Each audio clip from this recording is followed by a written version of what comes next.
Hello and welcome to another video review. This is Assassin's Creed for PC, Mac, Xbox 360, and PlayStation 3.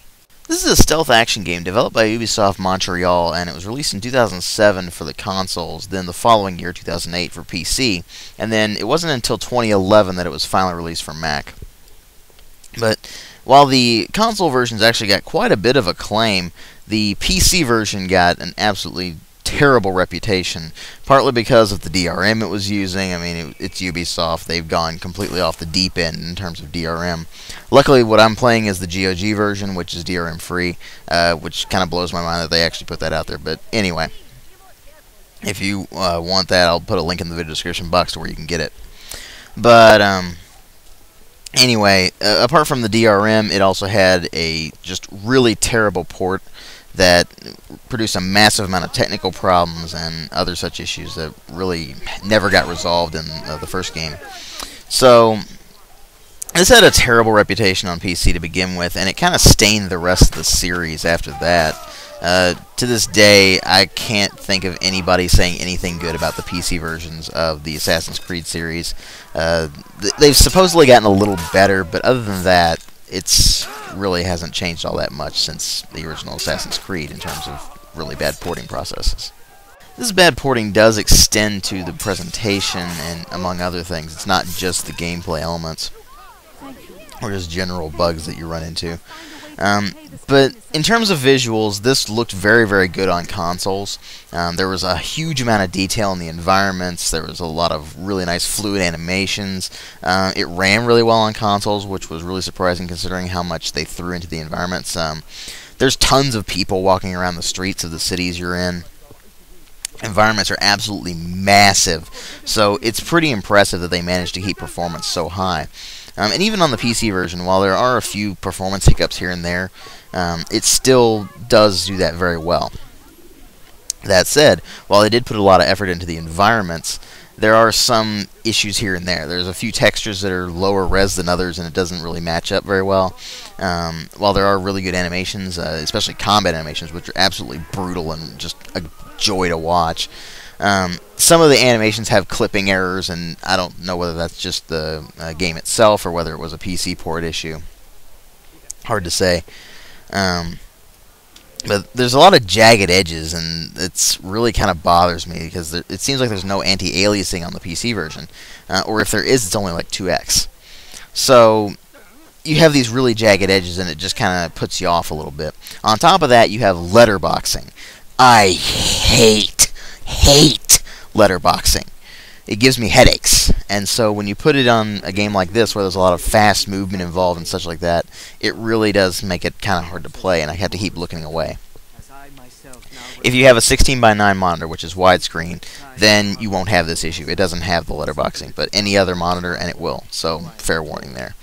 So visuals overall, while they do look very good for a console game, they don't look all that great on PC, and the PC enhancements, which was DirectX 10, didn't really pan out. They didn't look all that great.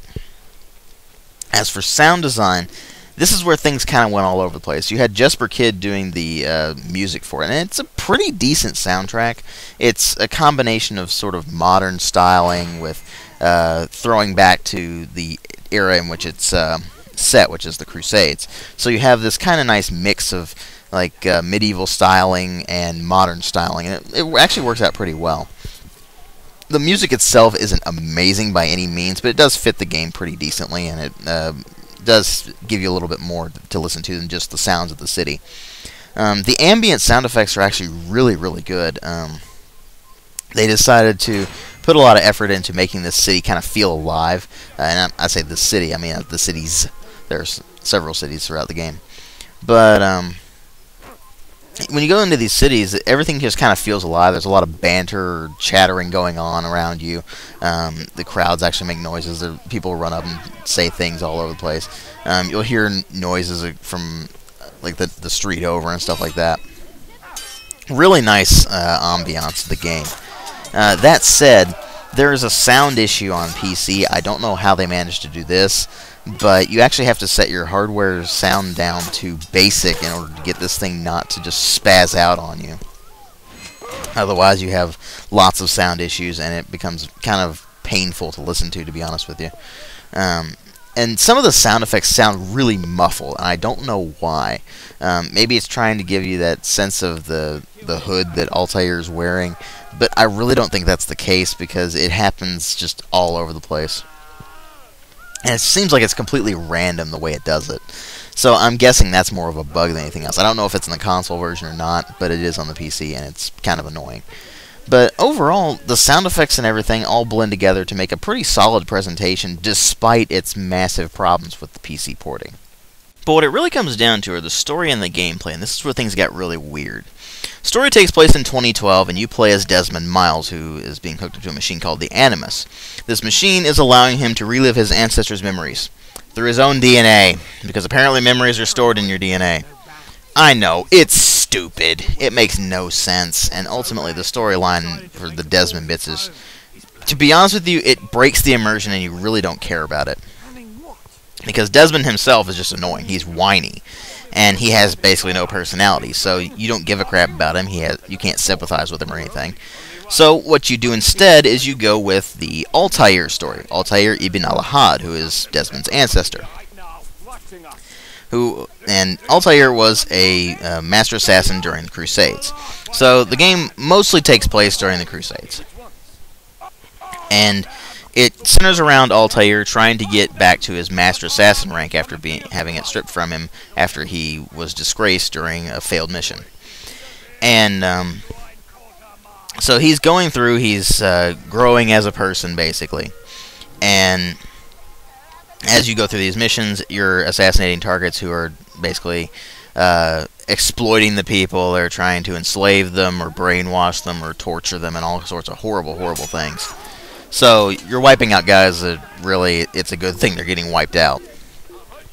And as you're wiping them out, you're getting this storyline of, hey, there's this conspiracy going on. Guess what? Knights Templar and the New World Order. Hey! Oh, I hate conspiracy stories because they usually suck. And this one sucks. This conspiracy story just goes so far off the deep end that you're just like, wait, what? They try to make it this profound thing, and ultimately it just comes across as idiotic. So the story itself is pretty annoying, and you don't really give a crap about it. What you do give a crap about is the gameplay, because that's what's going to carry you throughout the rest of the game. And this is where things go all over the place again. On the one hand, you have a bunch of really cool ideas. For instance, the parkour. You can climb up buildings, jump off of things, all sorts of things like that, and it's actually really intuitive, really cool to use. It is very easy to pick up and very easy to use in terms of controls and such. There's not a lot of twitching even on PC, even on keyboard and mouse. It does focus more on gamepad controls, so that's something to note. But the controls themselves actually work pretty well on a keyboard and mouse, so don't worry about that if you don't have a gamepad. But the jumping and all that feels very intuitive, and it actually flows very, very nicely from one animation to the other and such. Climbing up tall buildings and synchronizing where you look out and see the entire city around you, that's pretty cool. The immersion factor of the cities themselves is just phenomenal, and they did this really, really well. The cities actually feel alive because there's so many people walking around them, going about their daily business and everything. People are talking to themselves, they're talking amongst each other and all that. It's really cool to see all this stuff. It makes the cities feel more alive than anything else. And that's something that very few games manage to do, so they did it really well. Plus, it's also really cool to just wander around these historic areas like Jerusalem and Acre and Damascus during the Crusades. It's just very cool to see that. So you have these two really cool ideas.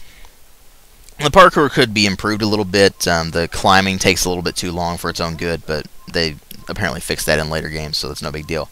But what they really did badly, they tried to make it like Metroid, and they start you off with all the really good stuff. In fact, you get all of the best equipment in the game at the very, very beginning. Then it gets taken away from you.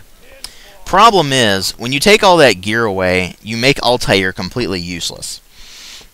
He is terrible at combat until he gets the counter, and I don't know how he managed to forget how to use counters with a sword, but somehow he managed to. I can see taking the weapons from him and saying, hey, you can't use these anymore. But abilities, stupid abilities like grabbing ledges when you jump. Did he suddenly forget how to do this stuff? I mean, really. It doesn't make any sense in that regard.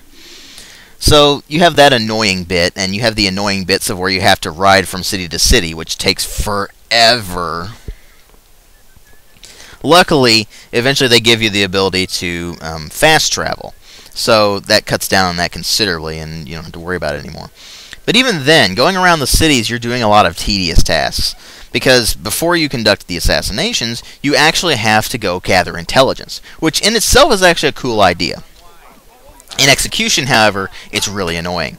You have viewpoints that you have to scale, that's fine, there's nothing wrong with that. But this is so you can see all the different little mini games you have to complete. There are little things like saving citizens, which doesn't net you any intelligence that you can use for the assassination, but it can get you stuff like scholars, so you can blend in with the crowd. If you hide amongst a group of scholars, they'll move through the city, and the guards won't even notice you, which is kind of cool. But you can also get vigilantes from that, and from the saving citizens thing, and they'll stop guards if they're chasing you, so that's cool. There's also the ability to get informer challenges, which are various things like destroying merchant stands, and that's more later on in the game. Doing races, which I never bothered with that. I mean, why? Gathering flags that they've scattered on a path throughout the city and back.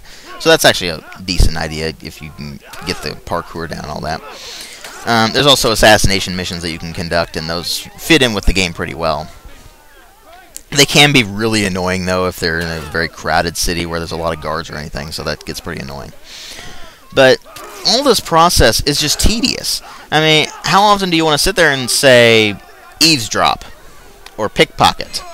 It takes forever to get all this stuff done, when you really want to focus more on finding your target and taking them out. And those are the really cool bits of the game, when you're actually doing that. And combat itself is also satisfying only because of the animations. The controls and stuff for that are actually incredibly simple. It's one button. Literally, it's one button is all you use throughout the combat experience. Maybe two if you're doing certain things. But you basically counter the entire game, and it wipes out the enemy, no problem. Altair can easily take on groups of 20, 30 guys at once and just come out on top, no problem. If you're good at timing things properly, anyway. And so combat becomes incredibly easy, but it's just satisfying to watch because of all the stuff Altair does with that. The animations for it are just a joy to watch. And it does get kind of annoying, though, when the guards will attack you for the slightest reason sometimes. I don't know whether that's a glitch sometimes or not, but it happens. AI can be pretty stupid sometimes. It's not terrible, but sometimes they'll get tripped up on things, or they'll get hilariously stuck in a bunch of glitches and such like that, so that's amusing. But other than that, there's really not much to say about Assassin's Creed. I mean, it has a bunch of extras that you can do on console to get achievements, but other than that, it's a fairly simple idea. You gather intelligence, you conduct these assassinations, you go back and report to the head assassin, and he'll tell you what to do next and give you your stuff back. And all that kind of culminates at the end, where you actually have, yes, a boss fight in this game. And to be honest with you, I hated the end game in this. Not only does the story end in a very blatant sequel bait kind of way, the way that the gameplay ends is just, it's irritating. Because you have to time everything absolutely perfectly, or you die in one hit. So that just gets outright annoying, and ultimately I hated that particular bit. But as a whole, Assassin's Creed is a cool idea. It just isn't executed very well. It's a stealth action game where stealth isn't required. I mean, it keeps telling you the entire game to hide. If you're being pursued, you need to hide and make sure they don't spot you or anything. Whereas at the end game, it makes you fight. Literally, it forces you to fight off a group of enemies. And it just forces us to you throughout the entire ending of the ending game. It sounded weird, but anyway. So, it seems like a huge mess of contradictions. It's advertises itself as stealth, but then you don't need stealth to actually do anything properly, except for some mini games where if you're spotted, then they'll end the mini game. But other than that, it's just such a weird mess. And it's a cool idea, but it's got one of those things where it would be improved later on. And I think they did improve it later on. I haven't played any of the other Assassin's Creed games, but from what I hear, they did improve the gameplay considerably later on. So you have that particular bit to feel good about, I guess. They did learn from their mistakes, I believe. So ultimately, Assassin's Creed 1, though, while it is a cool idea, it is actually pretty crappy execution. I give it a 2 out of 5. Thanks for watching.